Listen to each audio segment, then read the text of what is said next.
Think your client's cloud data is fully protected? Think again. Microsoft 365 and Google Workspace leave critical gaps: ransomware, accidental deletion, insider threats, and no guarantee of full recovery. Join MSP Chat co-host Eric Simpson on Thursday, April 23rd to learn how to turn SaaS backup into a must-have security layer and a powerful revenue driver.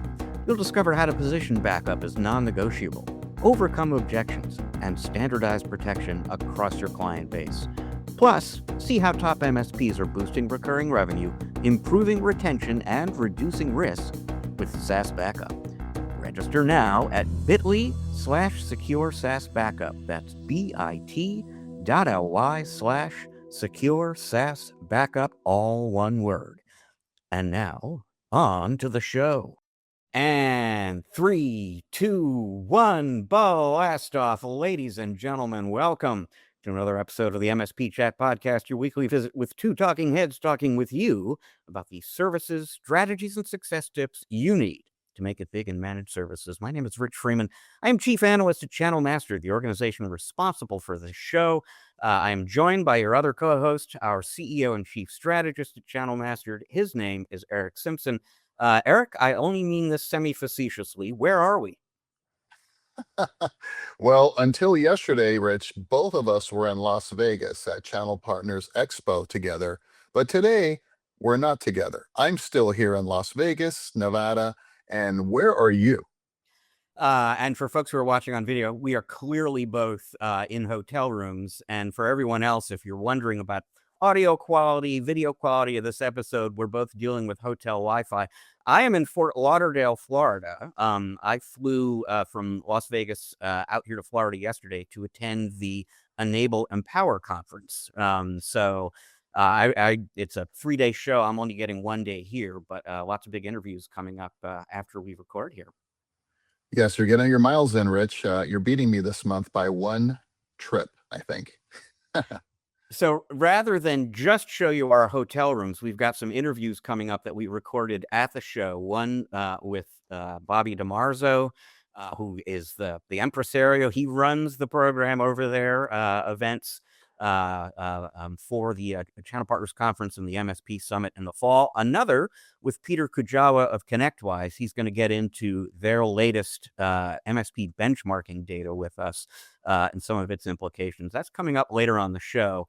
For now, let's look at our story of the week, Eric. And the sort of the launching point for this is the recent announcement by Anthropic of Mythos Preview, this new model that they've introduced and selectively opened up to a little bit over 40 companies through Project Glasswing. And they basically told us about that it has already found major vulnerabilities in every operating system, every browser out there right now, including programs that have withstood the test of vulnerability scanning time, like OpenBSD and FFmpeg. So we've known for a little while now, this is an extremely dangerous tool. I think a lot of the conversation about this, though, has been kind of academic, Eric. And some of it's even concerned, is this real or marketing hype?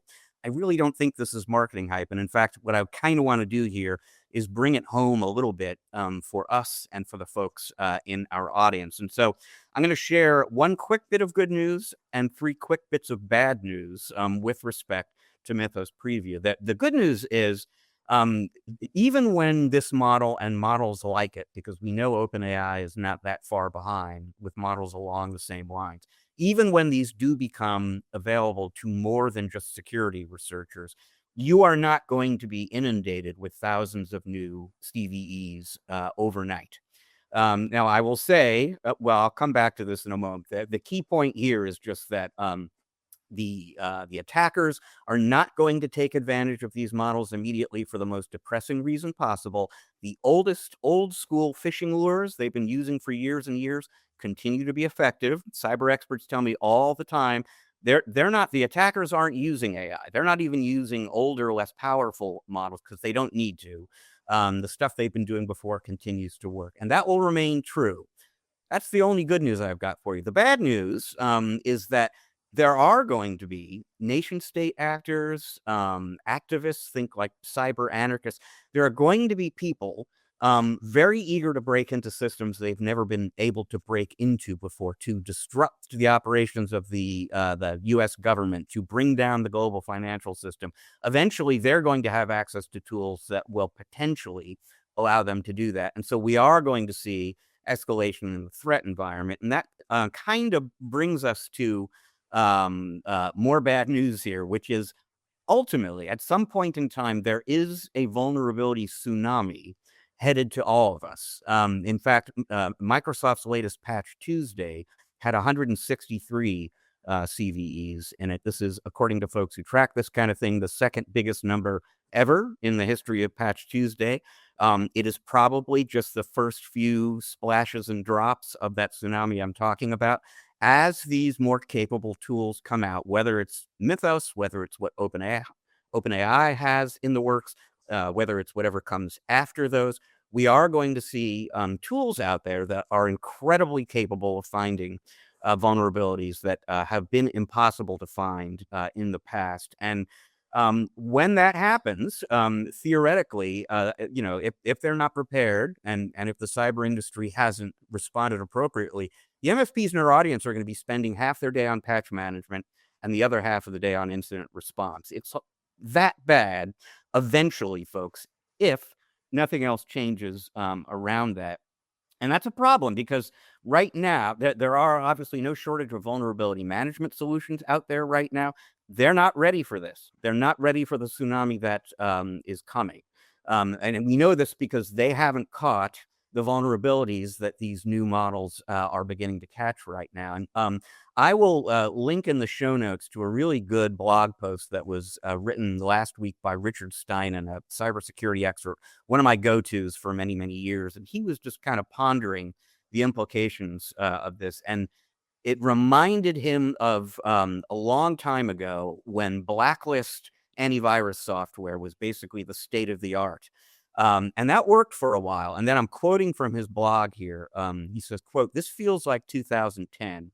Virus signatures had exploded from a handful a week to 1,000 a day to 30,000 to 60,000 per day. The AV vendors were pushing signature updates 6 times a day. The model broke and the industry collapsed." The vulnerability management model that we know today is on its way to breaking. That this model is not going to work very much longer, thanks to advances in AI. Now, at some point, I hope that what we're going to see is a new category of vulnerability management solution. I'm kind of thinking of it as vulnerability detection and response. These are going to be products that use the capabilities of these new AI models to find the same vulnerabilities that threat actors are searching for out there. And then they're going to have the ability to, again, probably using AI, automatically patch and remediate and resolve, because the load of vulnerability resolution jobs for humans it'll just be impossible.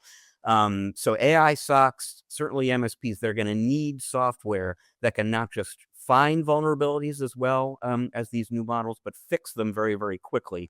I suspect this stuff is coming.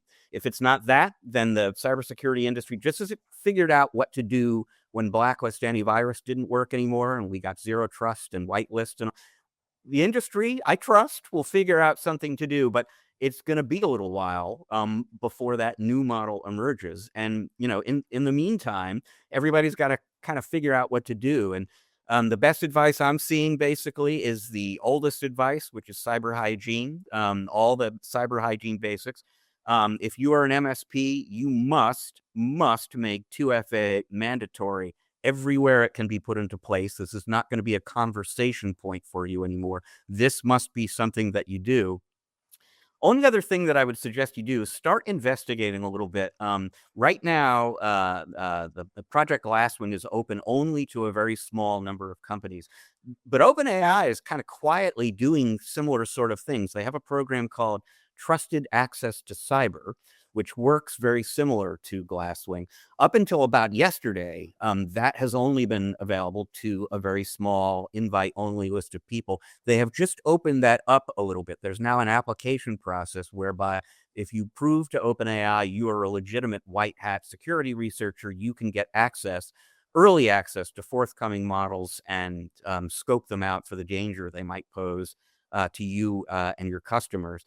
Folks who qualify for that program at the highest level get access to ChatGPT 5.4 Cyber, which is the just announced forthcoming Mythos preview-like model that OpenAI is working on. So that is something to consider. The other thing to look at, if you develop code using AI, is a program from OpenAI called Codex Security, which will help you kind of scope out vulnerabilities in code using these very advanced capabilities more effectively. But we know there's a lot of trouble coming, Eric.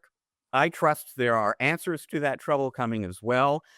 In the meantime, the MSPs in our audience are just going to have to be really, really diligent about the basics, because I'm not sure what other alternative they have.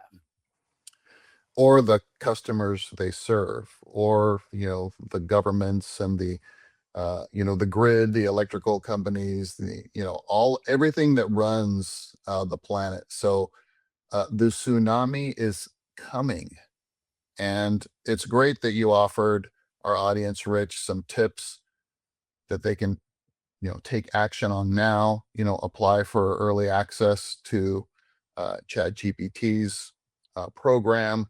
uh, 2FA on everything. I got to get on that. I've got a few 3 or 4 applications that I still haven't deployed that on myself, so I'm definitely going to get on it.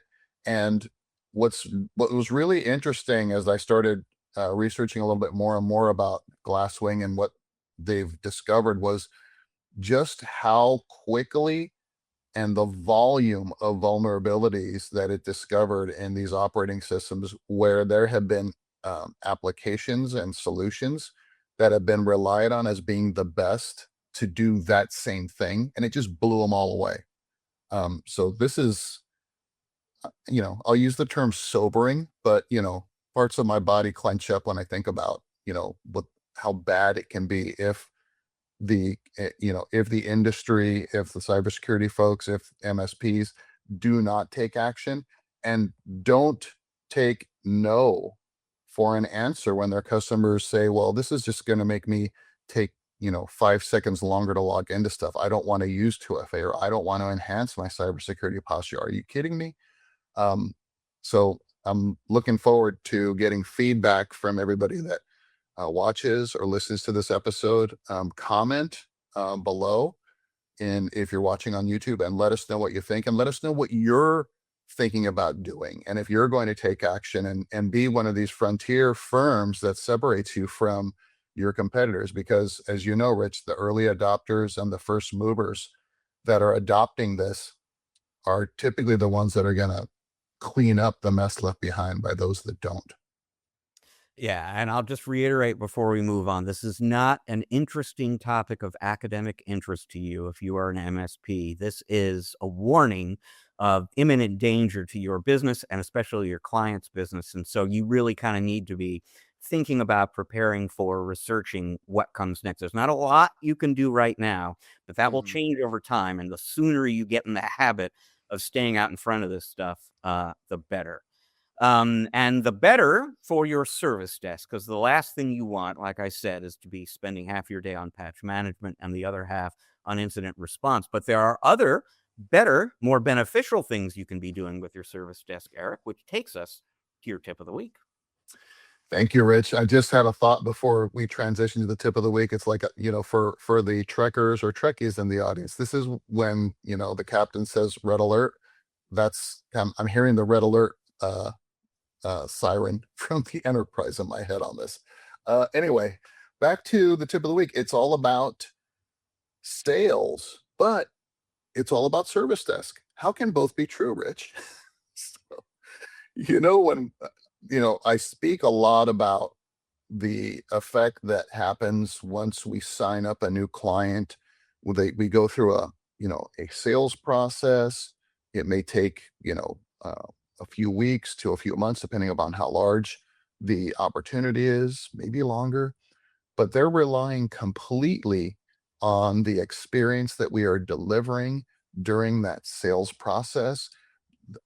They're reviewing our website, our marketing materials, everything that a buyer has to make a decision on excludes receiving any type of deliverable or service from us. So when you sign a new client, MSPs and MSSPs, they're relying on what they have experienced during that sales process. You made them feel comfortable. You've answered all their questions. You've addressed their concerns. You've given them an onboarding roadmap, and you've given them a playbook about how the service is going to change their business for the better. It's going to allow them to be more productive and efficient and profitable, and they can sleep better at night. All those things uh, are what makes the decision for someone to sign on as a new client for you. After that's done, and you turn that relationship over to your technical team, the onboarding team, and then the ongoing service delivery unit, which is comprised typically of your service desk, maybe your SOC, your NOC, on-site support technicians, and things like that. The sales sentiment, or the satisfaction sentiment, and the number of hours that are being delivered to that client from a sales perspective shifts to the service delivery team.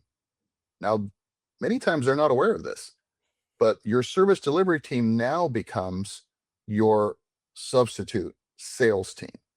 And so I wanted to talk about 3 things that will help every client interaction with your service delivery team, its members, the processes, reinforce the client satisfaction and prolong the lifetime of that client relationship. Because at the end of the day, they're going to be talking to your, level 1, level 2, and high level technicians a lot more than they'll be talking to any of your sales team moving forward. So we've got to make sure that the entire service delivery organization understands that they're not there just for support. They are your most consistent client touch point. So great service drives retention, referrals, and growth, expansion, expanding. And case studies, I mean, you name it. When you're satisfying and delighting your clients, there's probably nothing that your A clients wouldn't do for you, right? So you know who I'm talking about, right? I experienced this myself. My A clients were always as concerned with my business as an MSP as I was concerned with their business. There was a great collaboration from a strategic perspective that we wanted each other to succeed. So tip number 1, Rich, review tickets, not just for the typical things that we review. I mean, how long did it take? What did it cost us? But review them for client experience, for client sentiment. How long did the ticket take? Interview your technicians. So like if you're having your weekly stand-up meetings, and say, hey, talk about any scenarios where a client was, particularly delighted, or the opposite. We want to know when there's dissatisfaction so we can take action quickly.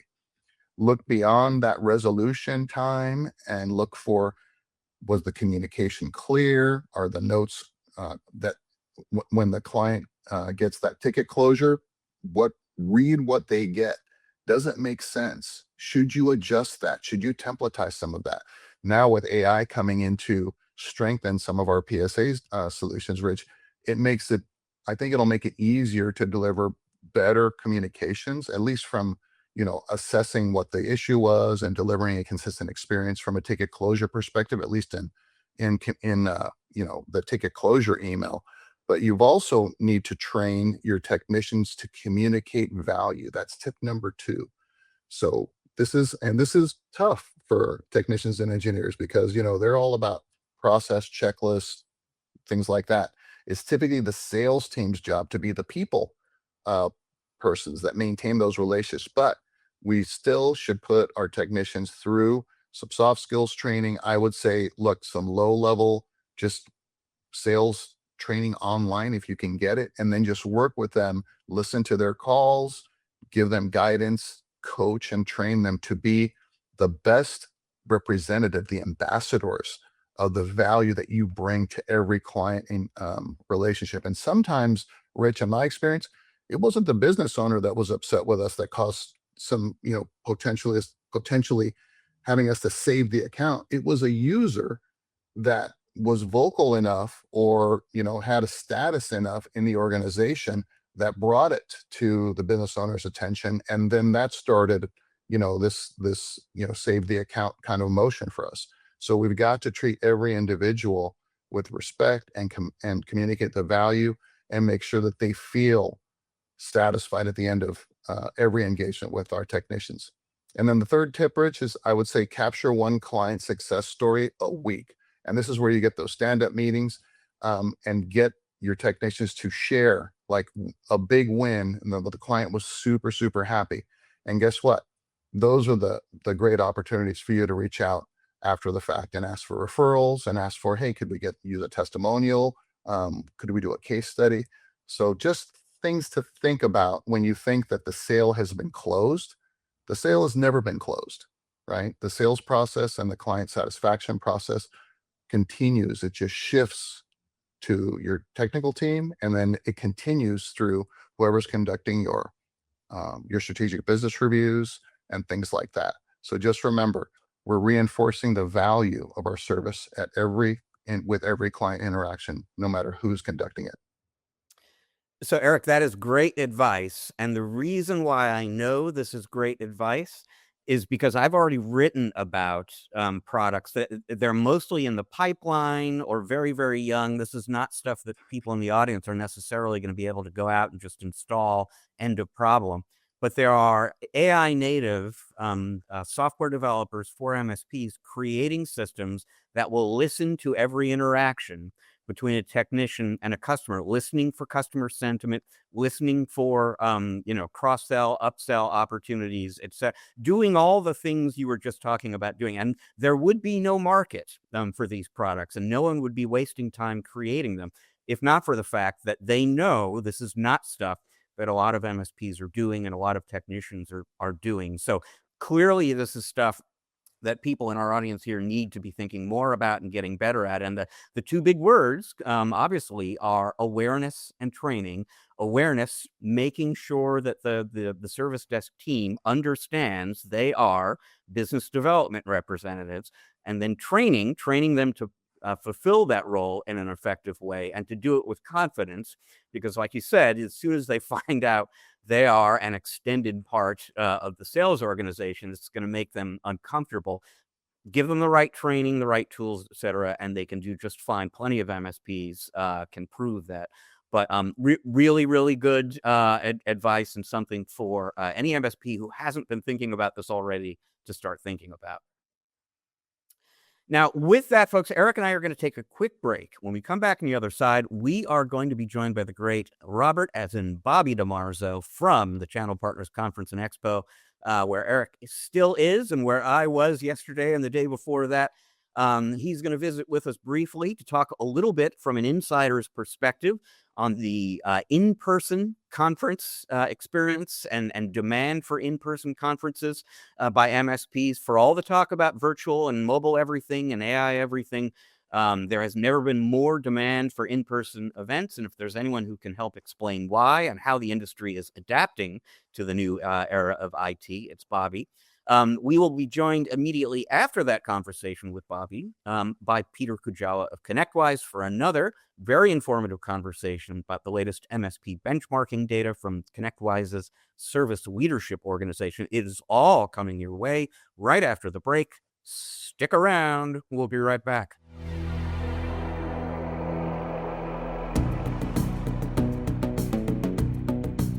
And welcome back to the MSP Chat podcast with one of our several podcast interview segments for you here, live from the Channel Partners Conference and Expo in Las Vegas, Nevada. We are joined by the Senior Director of Channel Events at Informa, our host for this show. His name is Robert DeMarzo. Robert, Bobby, welcome to the show. Thanks for having me, boys. Thank you. Good to see you, Bobby. Thank you. Thanks for your support, gents. Always. So I know the answer to these questions here, but for folks in our audience who don't, tell them a little bit about yourself and about your role at Informa. Yeah, I'll keep it simple. So I spearhead content and strategy for all of the Informa channel events, as well as the MSP Summit series. On top of that, I also oversee the MSP 501. Hopefully you all know from Rich's promotion of it, how important that is, as well as our digital platforms and some other innovative things. Rich and I go back a long way as digital journalists, as business writers, and I know the gentleman to my left from a long time on the content side of events. So basically my role is to bring leading edge content to any channel partner. You want managed service provider, IT service provider, agents, what we call technology advisors. So that's my role. I sit in the middle of that.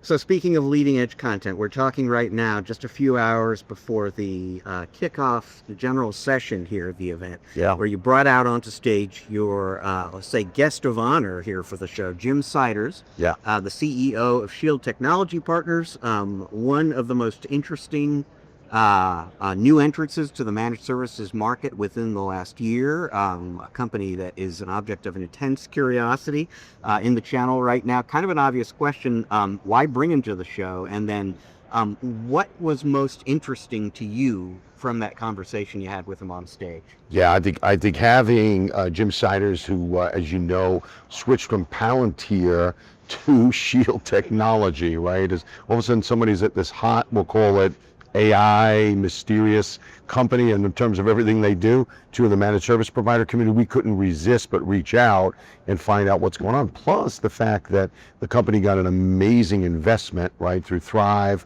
through OpenAI, that opens up hundreds of millions of dollars of potential investment in managed services. When we reached out, I got to say his team was really interested in being here, kind of being at the vortex and the center of managed services. I think that's what Jim wanted. His debut was here, by the way. He hadn't been on any other big stage, so we worked with his team. He was, I think, very comfortable being here and talking. What impressed me the most was his mindset. You're interviewing Jim and Rich, and you guys interview a lot of people and host a lot of people. I think Jim's point of view about this sort of forward thinking and the role AI plays in your managed services business, how you change your mindset from what you sell to what the customer wants, I think turned the whole audience on its head. Like, okay, I've got to look at my business differently if I'm going to survive. And the other part of it is Shield's looking to make acquisitions, right? Even though they're leveraging OpenAI and they're leveraging, obviously the capital resources that they have, and they're hiring a lot of great people. He's looking up to either align or purchase a lot of other leading edge managed services. I think those were the two things that stood out. Absolutely thrilled to have Jim. And then before that was an MSP 501 panel kick off the MSP Summit part of the Channel Partners Conference. It's great. Bobby, there's a ton of people here. With all the talk about AI and virtual and webinars and, all the ways that the channel gets its information, like people still love in-person events. In fact, we're seeing in the market more events than ever. It's true. In person. Why do you think that is? What's the attraction? What do people get from an in-person event like Channel Partners Expo and MSP Summit that they can't really get virtually? Yeah, in a word, it's relationships, right? I mean, certainly you can use tools and AI to replace some of your processes. You can't replace face-to-face meetings, shaking hands on deals, meeting new people, understand where you're going to take your business, meeting potential acquisition partners, people you want to buy. I wrote a column about live events in the AI era a while ago. I try to keep up with this guy here on what he posts on LinkedIn. It's really hard. I do my best. And of course, Jay McBain's the best. But what I tried to capture was that live events are more important than ever. And here's a word for your viewers: trust.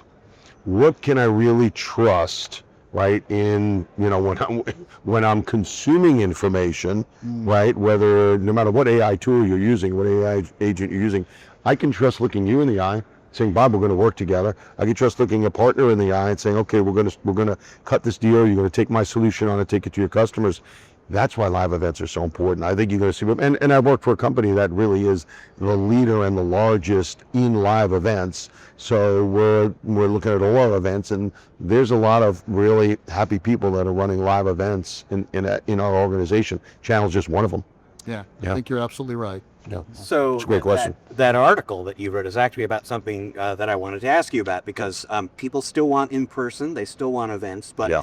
as somebody who plans events, you must be sort of evolving the model content for the age of AI. What are those changes you're making? Yeah, I mean, I think operationally a lot, right? Because people want access to the attendees before, they want deeper profiles, they want to be able to set up meetings, they want to use AI tools to guide them through the agenda. So I think the live events, Richie asked a great question, and so is my friend Eric here. Like, how is AI, what's the role of live events going forward? And then how is AI changing the event experience?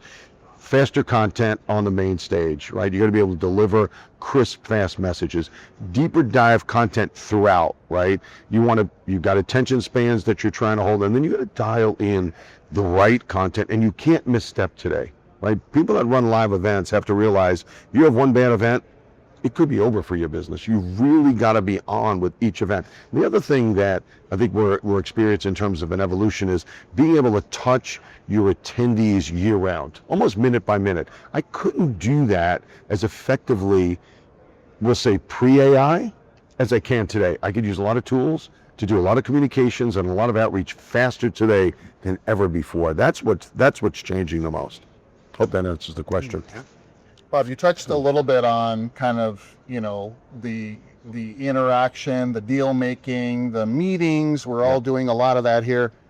AI is really, taking the channel by storm, but so is M&A. We've already seen a lot of programming about AI, about M&A so far from the main stage today. There's more programming the next few days. How are you integrating and including the M&A conversation, and what are you looking for specifically when you're putting speakers and programming together to be impactful for the MSPs and for the folks that are, interested in acquiring them?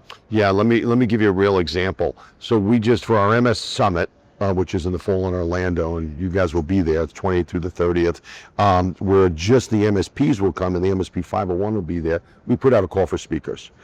Call for speakers typically gets, hundreds of responses, and you look through it and there's a lot of vendors in there that want to pitch their goods. Okay, great. We love our vendors. We love our sponsors. But our attendees really want that vendor neutral, platform neutral content. What we saw this time around was a lot of content around AI, a lot of vendor neutral content on what it means, right? And then probably fewer entries, but much more quality.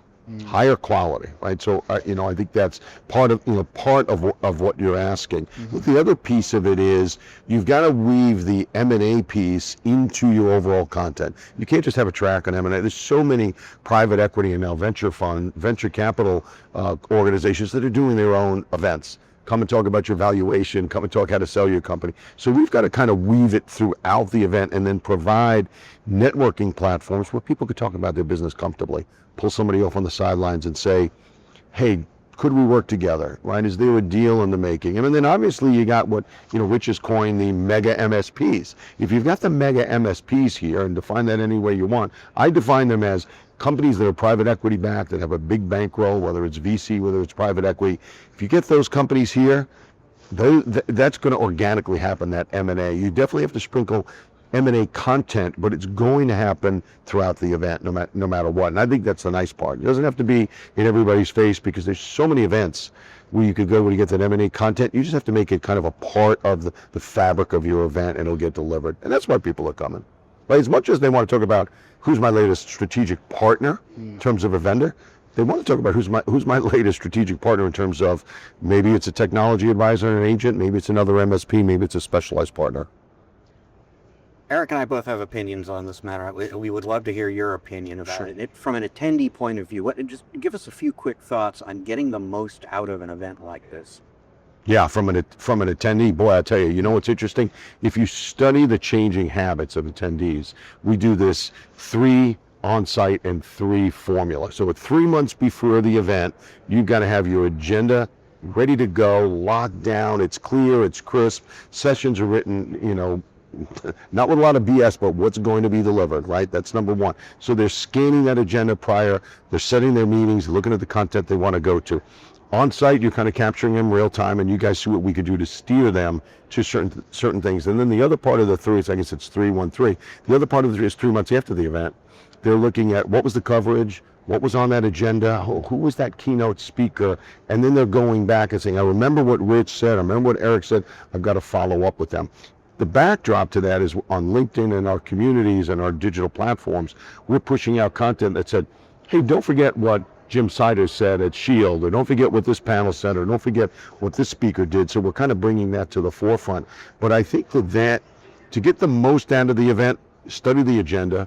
You're closer than people have incredible contact with our team to get advice, right? They can leverage our advisory boards, right? And then just dial into what you want, pick and choose what you want to go to. And I think the attendees of today's live events are more discerning than ever. They really are. They will let you know what they're thinking. Keep those keynotes short, keep the deep dives right on point, give us our educational breakouts so we can continue to move throughout the event. So there's a tremendous change. I think the next 3 to 5 years is going to be a massive change in the live events business in terms of how attendees view, engage, and, well, I would say work an event, particularly in channel. Yeah, we're seeing some of that now a little bit, right? Yeah. Now, you touched on this a minute ago, Bobby. What's in store for attendees and sponsors at the fall conference? Yeah, pretty easy question. I mean, I look at that event, you can't get your arms around the MSP 501 anywhere else. Like, that to me is still the centerpiece of the we'll say the fall MSP Summit, and MSP Summit's part of a series of events. It's here in the spring and it's in the fall. That 501's the best of the best. People want to know what makes them tick, how did you grow, what are you doing with AI, what vendors are you working with, who are you not working with. We heard Rich bring up on today's keynote session some of the squeeze on profitability, right, and the net income that MSPs are working their way through. That event in the fall will focus on that, right? How do you, maybe you want to sacrifice profit to reinvest in the business and come out of that a stronger organization. So that event is MSP 501. That event is designed for anybody that has a managed services practice that wants to grow it. I mean, if you look at Jay's numbers, what is Jay saying? 10, 11% growth in the managed services business, 600 billion, it's on its way to $1 trillion business. If anybody wants to know what's going on in the managed services business, I'd recommend to come to the Fall Summit. They'll hear from you guys, they hear from a lot of speakers that specifically address managed services growth and opportunities. It's in Orlando at the Lowe's Pacific, so 20th through the 30th of September. I'll hope to see you there. What's the URL? The URL is themspsummit.com. Robert DeMarzo from Informa, taking some time out from a very busy schedule at the show here. We really appreciate it. Thank you guys. These guys are the best. Love being here with them. Okay, Eric and I are going to take a quick break. We'll be back for a little more of the show. Stick around.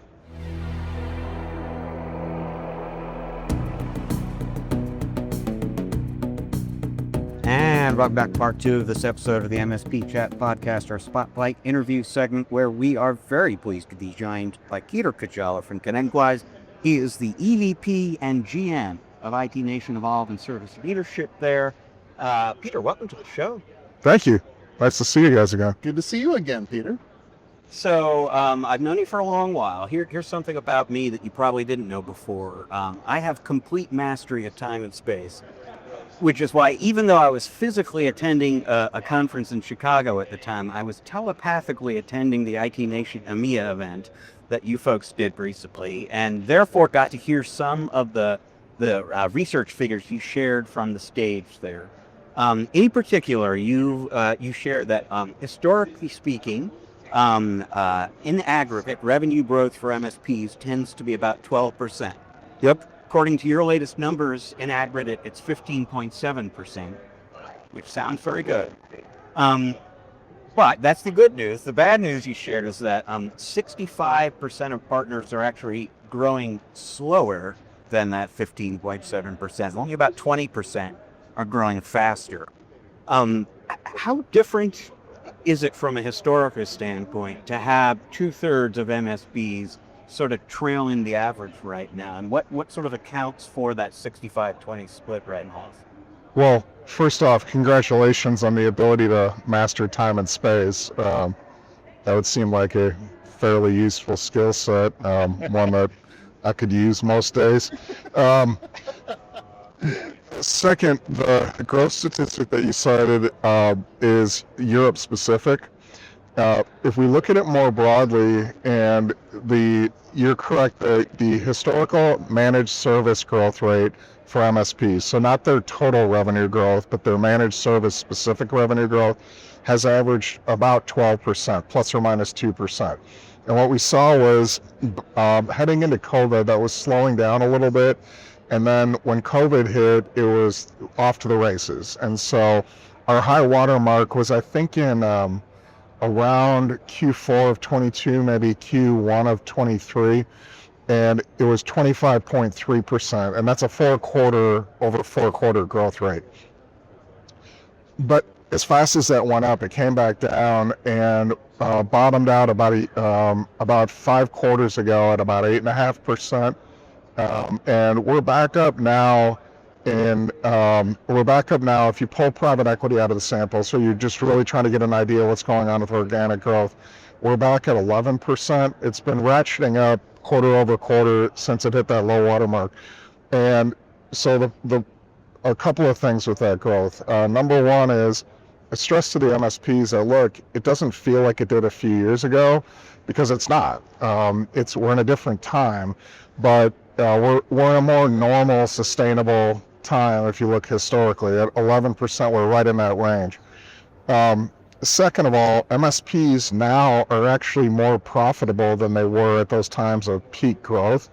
That growth came at a price, and that was wage inflation. So a lot of what we saw in the growth numbers was based on price increases that were driven by MSPs having a gun to their head because of wage inflation. So there was a downside to that.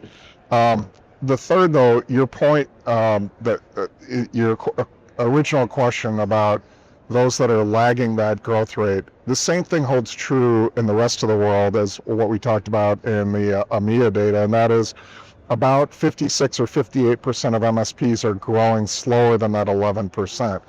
And about 22% or so of MSPs are growing 0% or less. So what's happening is you have a cohort of MSPs that are growing faster than 20% organic, and they're pulling up that average a bit.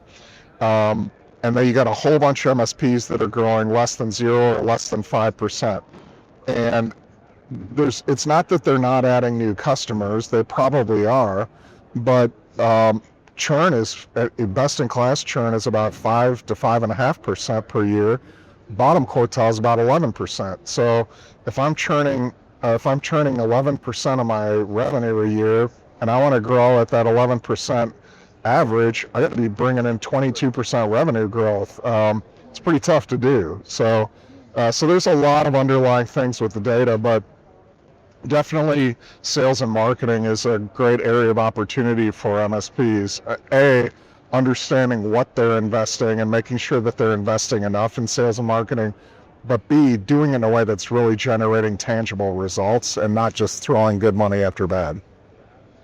Yeah, Peter, during your keynote at EMEA, you did mention this wage inflation pressure in EMEA. Mm-hmm. How big of an issue is it there? And in comparison, how big is it here? And what's driving it? Well, Europe's wage inflation, we just came out with our annual compensation report, service leadership, in March. And so that data's fresh. It's from October, November. What we've seen that's really good news for most of the world is that wage inflation has come down. It's improved significantly in North America and in Australia, New Zealand, and North America, including US and Canada. In Europe, it's proven more stubborn. So we are still seeing top level increases. And by top level, I mean the greater than 6%, that the stuff that we saw tons of back in 2021, 2022. That's come back to earth everywhere but EMEA. In EMEA, it's still pretty well stuck at the level it's been. So that's tough news, and it's part of the reason that you're seeing that revenue growth higher, because they're still dealing with the higher wage inflation. But I would say, even to MSPs in the US and Canada and other markets where we've seen improvement, wage inflation at a normal pace in our industry is about twice the rate of CPI. So don't take your foot off the gas on price increases. You need to still be doing them on an annual basis at a high enough level. And second, the opportunity and the necessity of automation is just as great today as it was a couple years ago. Just because things have gotten a little bit better on top level wage inflation doesn't mean that MSPs don't have a significant opportunity and challenge ahead of them with automation and building greater efficiency into their businesses with AI. We're talking revenue growth principally. We're looking at it from somewhat longer time frames. Let's talk about profitability for a moment, because Jay McBain from Omdia shared some recent Omdia data on LinkedIn not too long ago. This is sort of like a Q1 2026 snapshot, I think, that they did with probably a few hundred channel partners. So not specifically MSCs, let's say channel partners. But to their surprise, 51% of the partners that they survey said that they're anticipating double-digit profitability decreases right now. And this is not normal. This is much higher than when they did the same survey a year ago. And so I guess the first question would just be, is this similar at all to anything ConnectWise is seeing, hearing from MSPs right now in terms of this concern about profitability? And if so, even if not, what do you think might be accounting for that Omdia result? Yeah, I think there's a difference in how they're gathering their data versus how we gather our data. And so obviously they do a great job on their data collection. I follow Jay's LinkedIn and enjoy his posts a lot. Their data is collected based on, in that particular data set I read with interest, it was based on partner predictions. So you're talking to a partner, and that was done at a time of the year that partners either would have just finished their budgets or would be in the process of doing their budgets. And so what is it that the partner believes is going to be the case for the next couple of years? Well, that viewpoint is heavily, my opinion on it is that viewpoint's heavily influenced by what's going on in the media, what you're hearing on CNBC. I watch it every morning, and by the end of the week, I'm pretty convinced that I need to go move my family into a cave and convert all my holdings to gold and get off the grid, right? It can be pretty depressing, and especially now with all the uncertainty in the last couple of years of tariffs and everything that's going on in the economy at a macro level worldwide. So we've had years where we collect budget data, and our data that we report out, and I'm talking about revenue growth, that's coming all out of Service Leadership's benchmarking data, which is all partner actual income statement data. So we're looking at what they actually did historically. We do have a little bit of forward-looking data because partners build their budgets in our system and they're able to use our dashboards for that. So we get a perspective every year on what are partners thinking things are going to do versus what have they done. But Jay's data tends to be much more forward-looking because it's interview-based and attestation-based. But even we'll see in our data sometimes an incongruity between what the partners are putting in for budgeted growth and what their predicted growth is and what they're actually doing, right? There's a lot of times where you'll see, if there's a lot of negative sentiment out in the market, you'll see them predicting a really low year of growth, and they just came off this great year of growth. And then we go back and look at what they did versus what they predicted, and a lot of them will have radically outgrown what they predicted they would.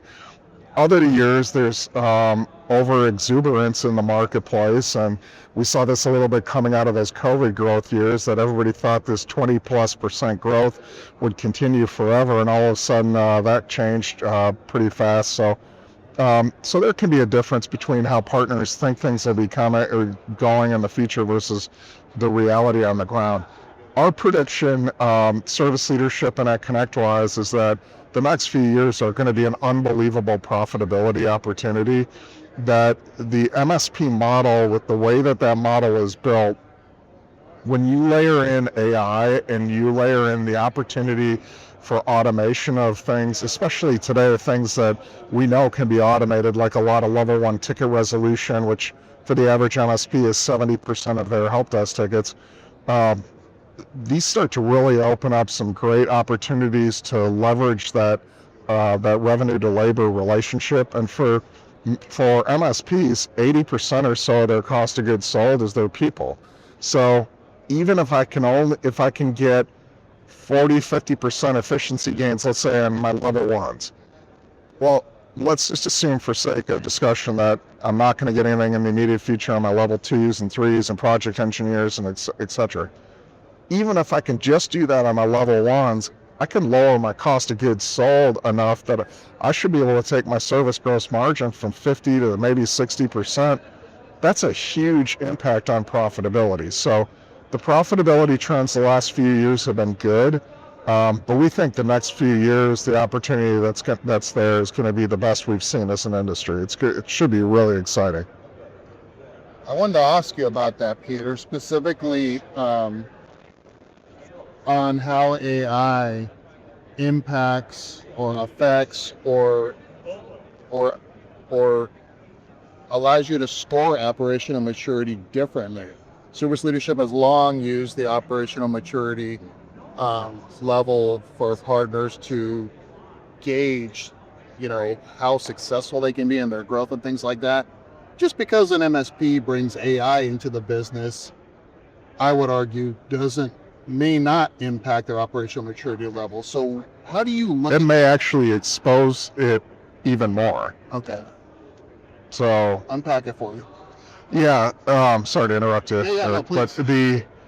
but it's like AI, if you're high OML, you're much better positioned to take advantage of the automation that AI will bring along. And what I mean by that is when we evaluate operational maturity level through Service Leadership Sleek tool, it asks about 185 questions of the business, covering 6 different areas of the business. So it's certainly covering their service delivery model, how they've structured their service delivery factory, and what best practices they're doing there. But it also covers things like the financial part of their business.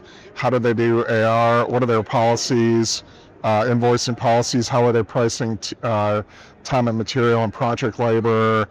There's a lot of things that go outside. It even covers, we have a section on security and compliance. We have sales and marketing, best practices, commission payments, incentive pay for non-sales. So it covers a really wide and deep look at the business. So, but our experience is that high OML companies are, in general, the best run businesses.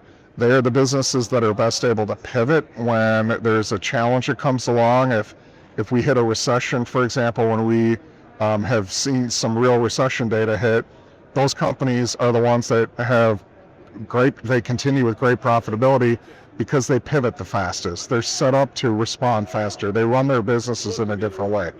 Therefore, they're also the companies that are probably using data the most to manage their businesses. They probably understand the opportunity to automate better than others, and they have a more disciplined tech stack, so their tech stacks work better together. Their tools work better together.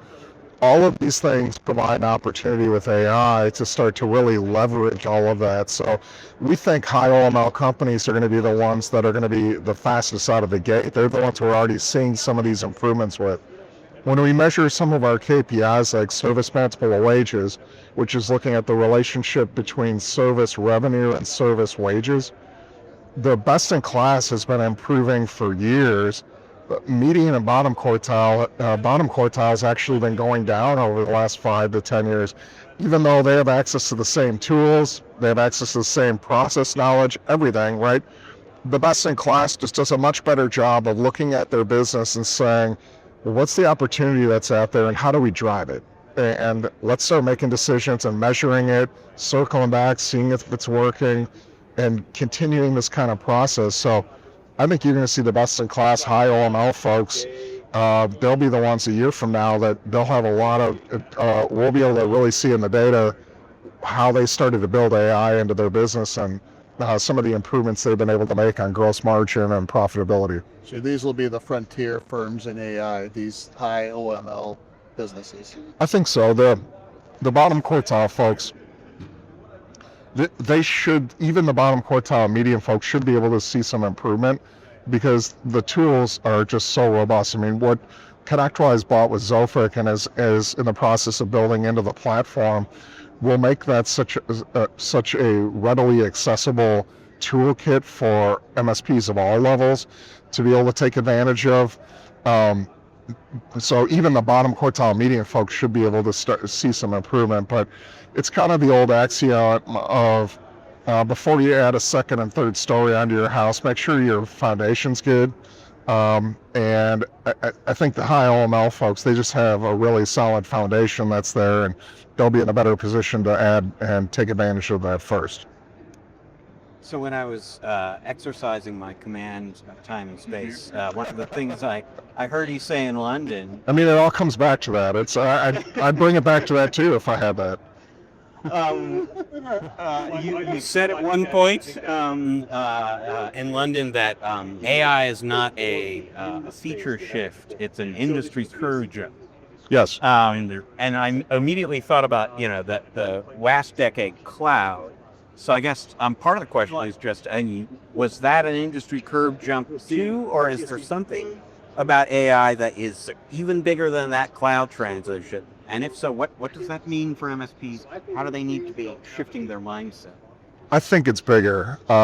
It's certainly it'll certainly be looked at in hindsight as big, and the reason for that's a couple things.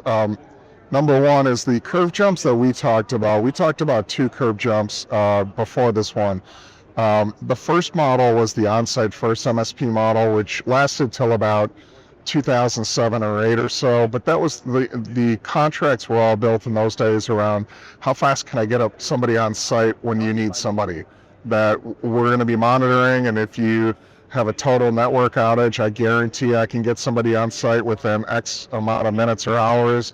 If it's a less severe issue, I'm going to probably build into that contract somebody being regularly there, maybe like every Thursday morning from 9 till noon, I'll have a body there, right?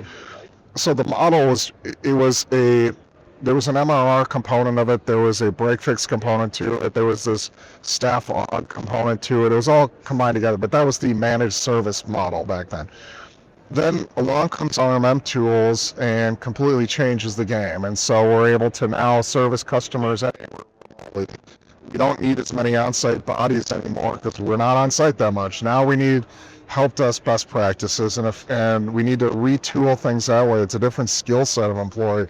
Pricing and packaging radically changed. My ability to sell to a customer radically changed. So the model hugely changed, and that was what we refer to as the remote first model. We then today are now getting into the automate first model, which started about a year and a half ago.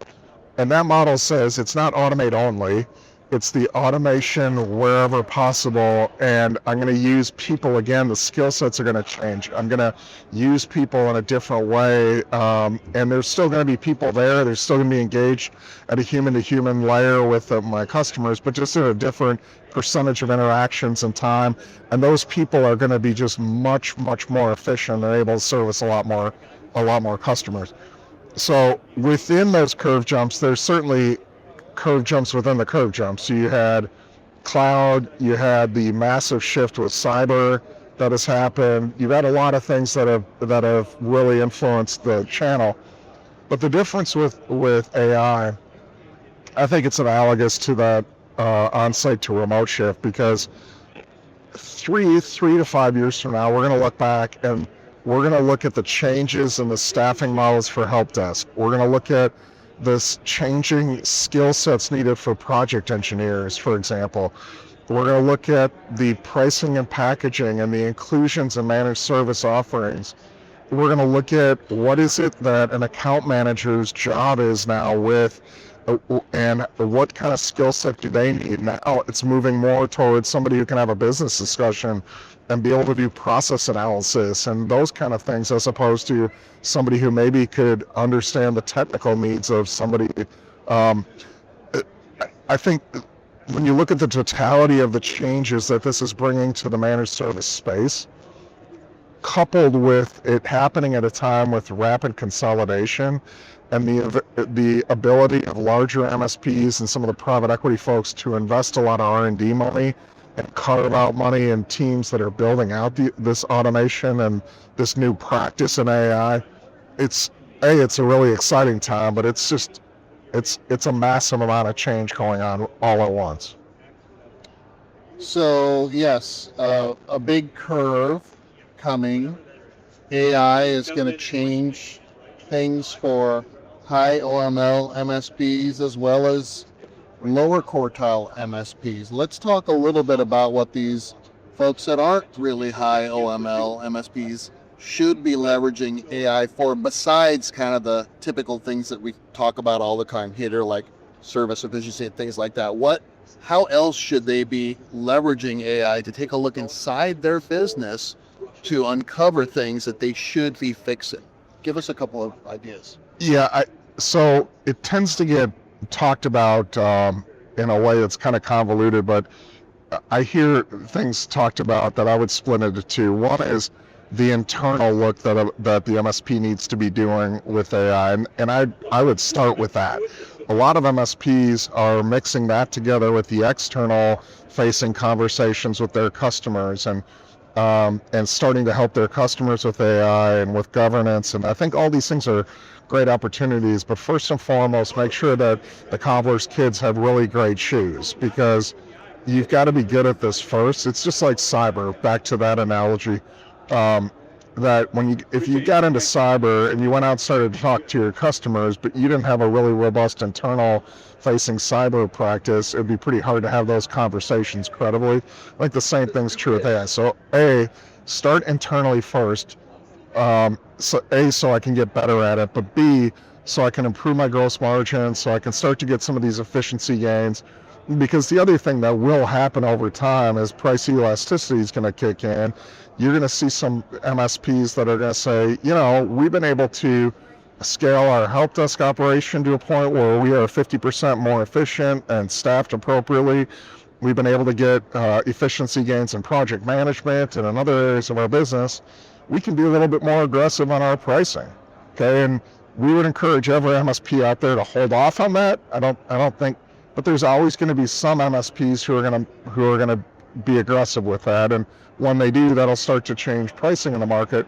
At that point, I need to make my MSP be efficient too, because I need to be competing out there. So my advice to any MSP listening to this is, if you're not where you think you need to be from an OML standpoint, from a profitability standpoint, and what do we mean by that? Well, I would say, but median profitability for MSPs right now is about 11.5%. If you're below that, you should be figuring out why and what you need to be doing to pull your profitability up. Join an Evolve group, start to benchmark, do the things that really help educate you in where you really need to fix things. I love events like this. They're great sources of knowledge, and I enjoy going to listen to speakers talk about different things in the industry. But some speakers have better data or better information for MSPs than others, right? I mean, just because something worked for somebody, it doesn't mean it's going to necessarily work for every MSP. So make sure as an MSP that you're getting really objective information on this.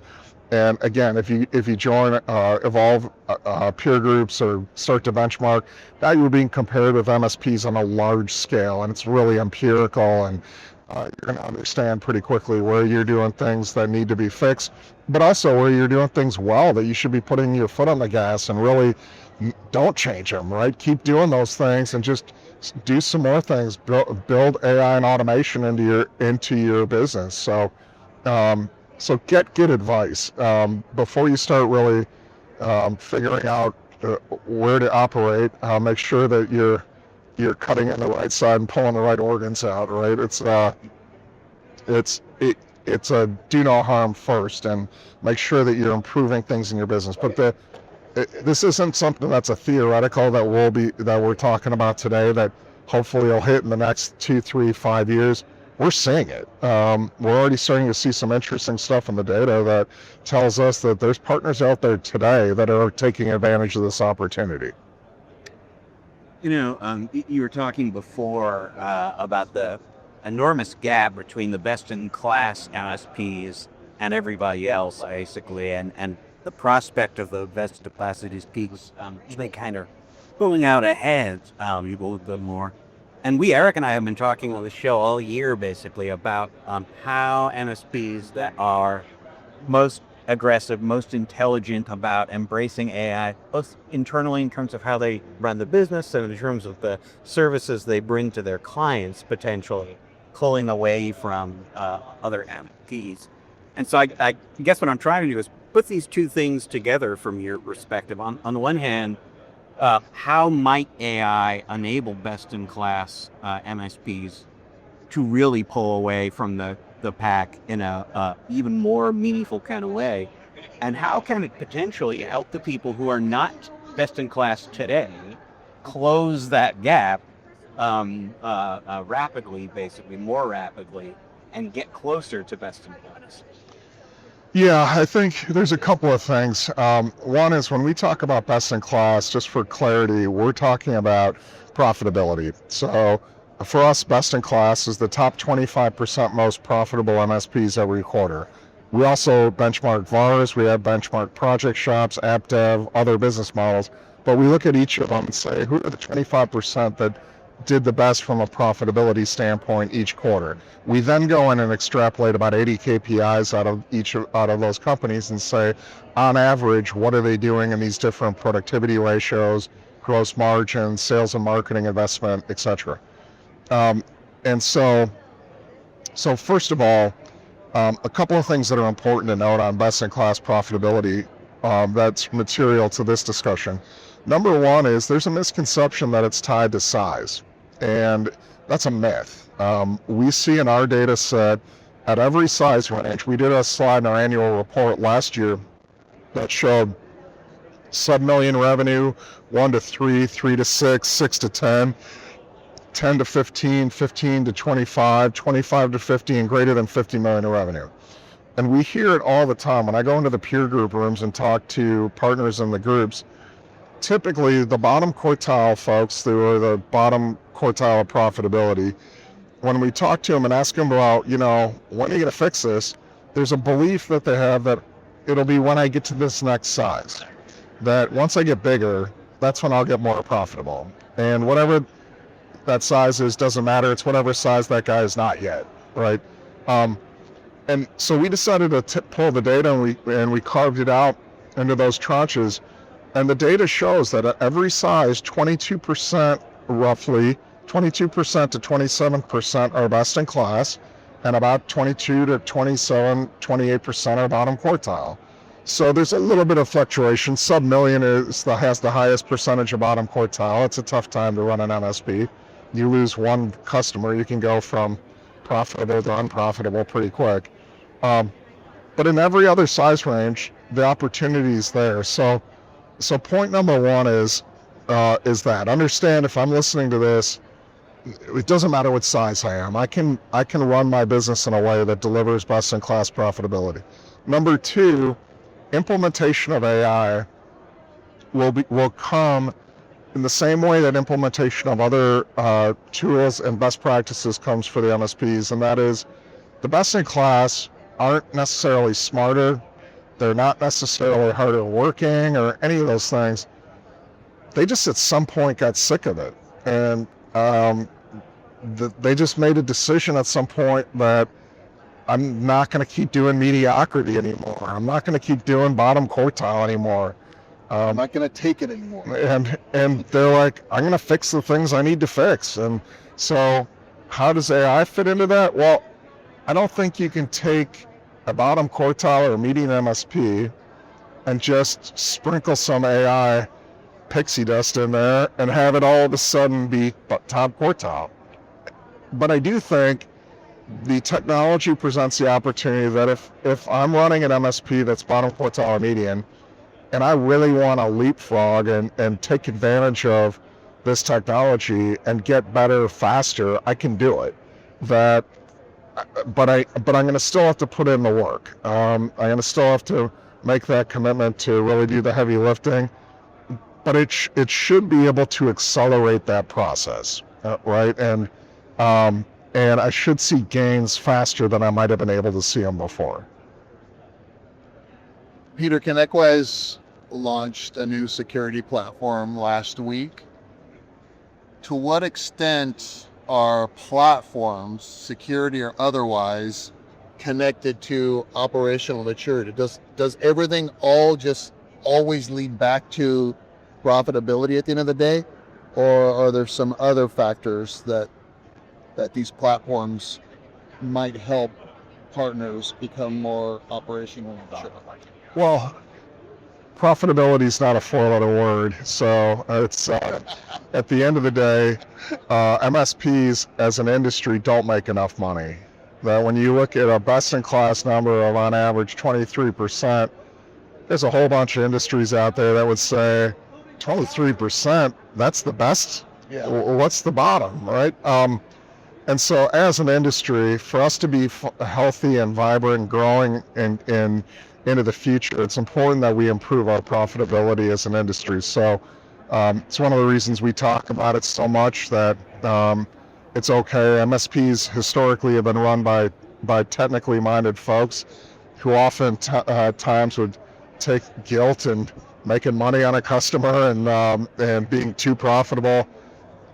And look, I mean, as a business, as somebody who ran an unprofitable MSP, I took over an MSP that was losing a lot of money. It's no fun. So getting your MSP to a point where you're delivering a sufficient ROI on the amount of not only work that you're doing, but the risk that you're taking as a business is important.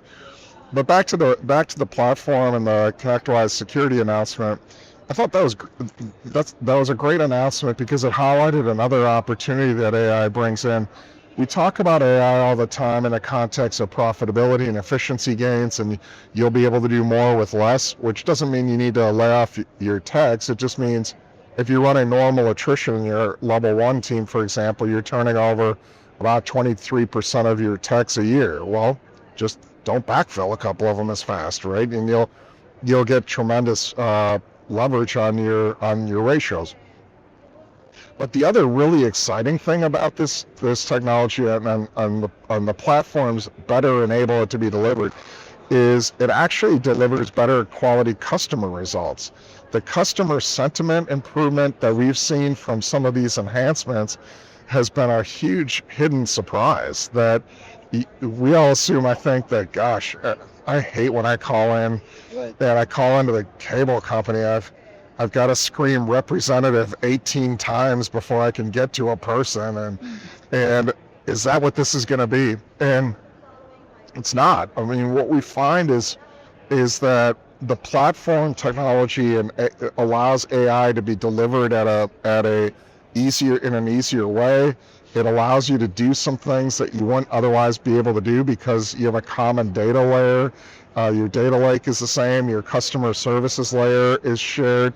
So there's all of these additional things that will allow ConnectWise to do that is really unique. And I know building the platform has taken us a long time to do it.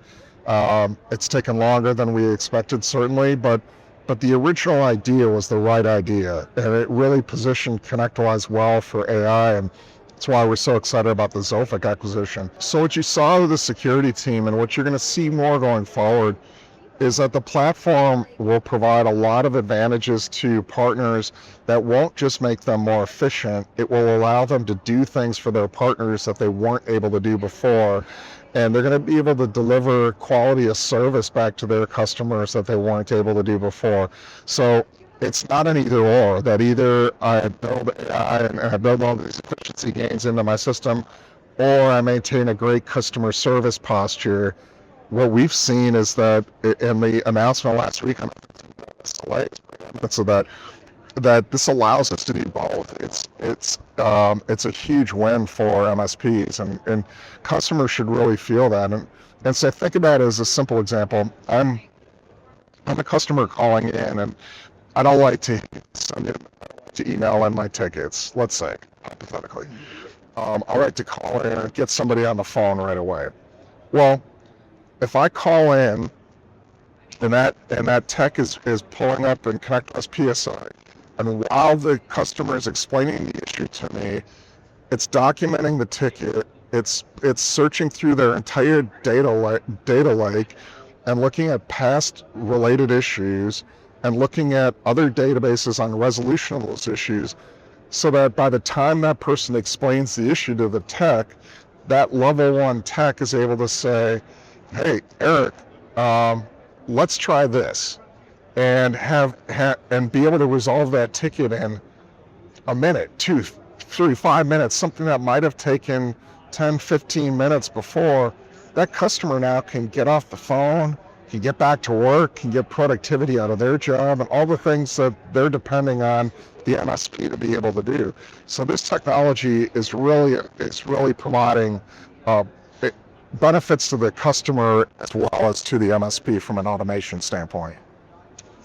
Peter, we really thank you for making some time for us here at the show. It occurs to me, I introduced you as Senior Vice President and General Manager of IT Nation Evolve and Service Leadership, that never gave you a chance to explain to anyone in our audience unfamiliar with one of those or the other. So before we let you go, just tell folks a little bit, what is IT Nation Evolve? What's Service Leadership? Yeah, IT Nation Evolve is the industry's peer group that was started. This is our 26th year. We celebrated 25 years last year. That we've helped thousands of MSPs over the 25-year history of Evolve.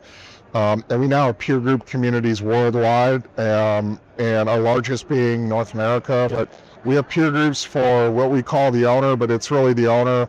But it's the principal, the chief executive officer, president of the MSP. So they get together with other typically presidents and CEOs and owners, and they spend 2 days together in their group tackling all sorts of issues. And it covers their business, it covers challenges that they're dealing with, but also their life. And it helps them be better leaders, better parents, better husbands, wives.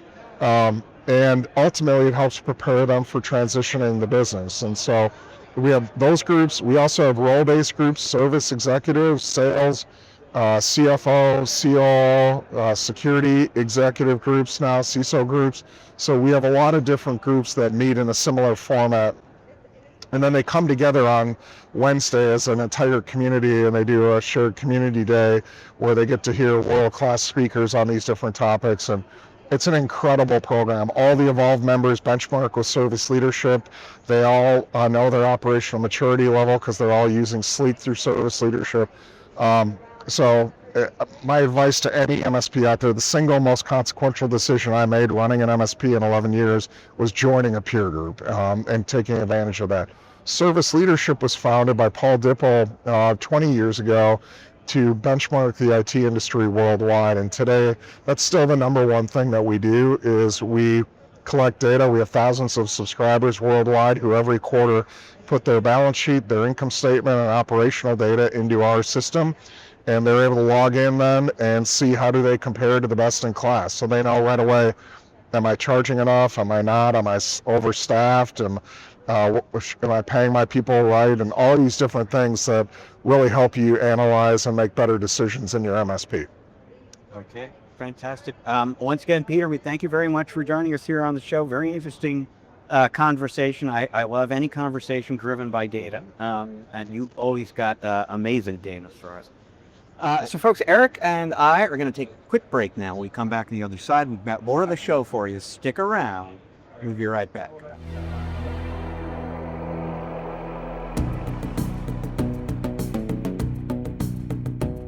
And welcome back to part 3 of this episode of the MSP Chat Podcast, which may or may not be a part 4, technically, Eric, because we had 2 part 2s. I don't know. I've lost count here. But our final segment of the show, one last thank you to Peter Kujawa and, of course, Bobby DeMarzo before that. 2 great conversations live from the Channel Partners Conference and Expo in Las Vegas.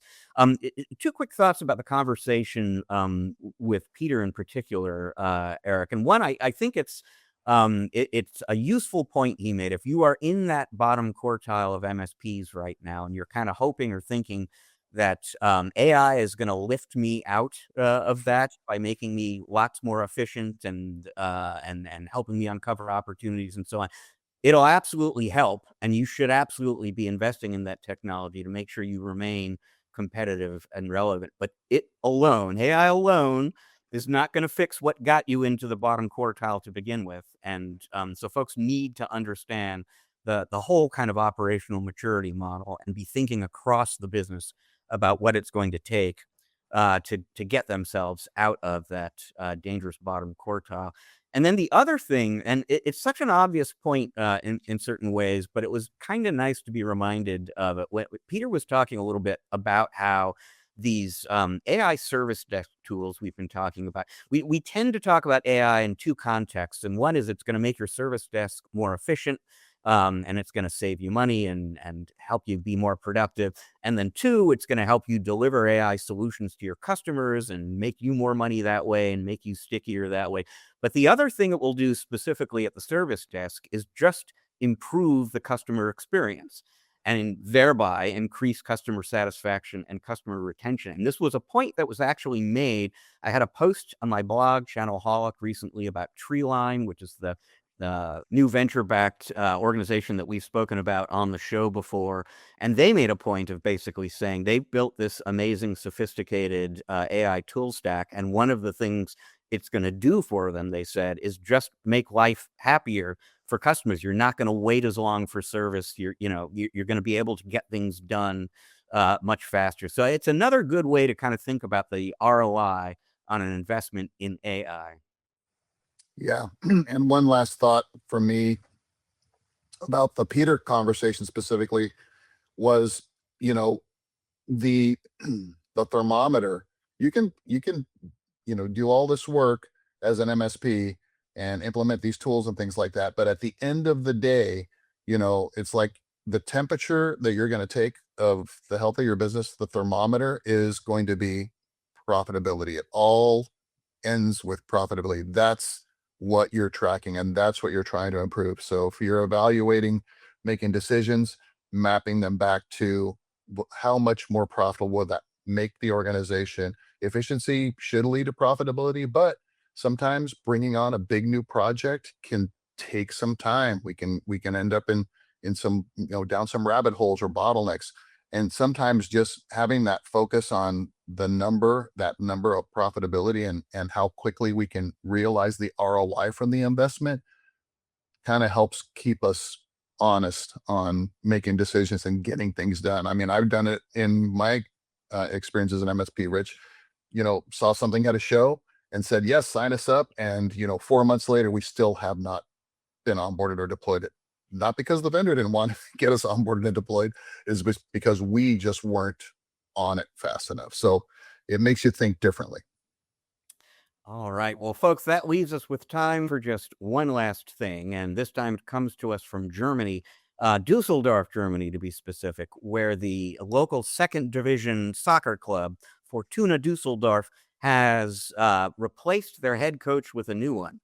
And ordinarily, this might not qualify for this segment of the show, but this particular coaching change was just too good not to share with our MSP chat audience. So the outgoing coach is named Marcus Anfang, and pronunciation in advance for all the terrible, accent mispronunciations I'm about to do. Outgoing coach is named Marcus Anfang. Anfang in Germany, apparently, it translates as beginning. He has been replaced by Alexander End, and yes, End in German is end. So the last 5 games of the season will not be coached by Coach Beginning. They will be coached by Coach End. And I'm thinking to myself, Eric, if you're Coach End, what's your job security situation right now? You're good until the end of the season, but there's going to be a new season. Aren't they going to get rid of you and hire Coach Beginning back again? Well, I think it's probably true in any sport that how you end a season dictates, if you're around to begin the next season or not. So good one, Rich. Good luck to Coach End. Absolutely. And Folks, thank you so much for joining us this week on the show. That's all the time we've got for you. We're going to be back in another week's time with another episode for you. Until then, I will simply remind you, as I always do, this is both a video and an audio podcast. So if you're listening to us right now, but you'd like to check us out on video, go to YouTube, look up MSP Chat. If you are watching us on YouTube, but you're into audio podcasts, go to wherever you get them, Spotify, Google, Apple, you're going to find us there. And wherever it is you find us, please subscribe, rate, review. It really will help other people find, discover, and enjoy the show just like you do. This show is produced by the great Riley Simpson, part of the team with us here at Channel Mastered, where we help vendors build, grow, optimize thriving MSP channels. You can learn about all the many ways we do that at www.channelmastered.com. Channel Mastered has a sister organization called MSP Mastered. That's Eric working with MSPs directly to help them build, grow, and optimize their business. You can learn more about that at www.mspmastered.com. So once again, we thank you for joining us. We'll see you in a week. Until then, please remember, as we always encourage you to, you can't spell channel without MSP.